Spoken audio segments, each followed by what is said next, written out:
Good afternoon বন্ধুরা, তোমরা সবাই কেমন আছো? আশা করি তোমরা সবাই ভালো আছো।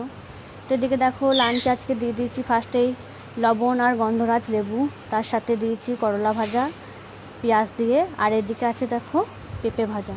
তো এখন পেঁপের ডাল কেউ পছন্দ করছে না, ওই জন্য শুধু ভাজাই করেছি। আর এদিকে দেখো ভাত তো আছেই, আর সাথে দিয়ে দিচ্ছি দেখো বিউলির ডাল।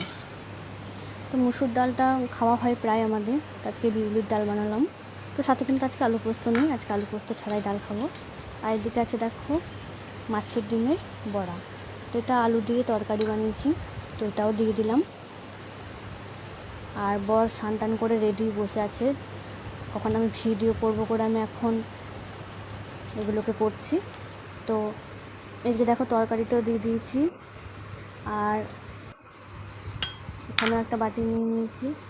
আর এদিকে দেখো বন্ধুরা করেছে আজকে বাটা মাছের সর্ষে দিয়ে ঝাল।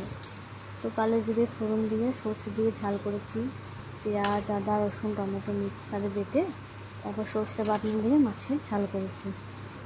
তো এই হচ্ছে আজকে আমাদের দুপুরের মেনু। কেমন হয়েছে অবশ্যই কমেন্ট করে জানিও, আর তোমাদেরকে এখনও খাওয়া হয়েছে না হয়নি সেটাও জানিও। তো চলো টাটা বাই, সবাই ভালো থেকো, দেখা হচ্ছে নেক্সট ভিডিওতে।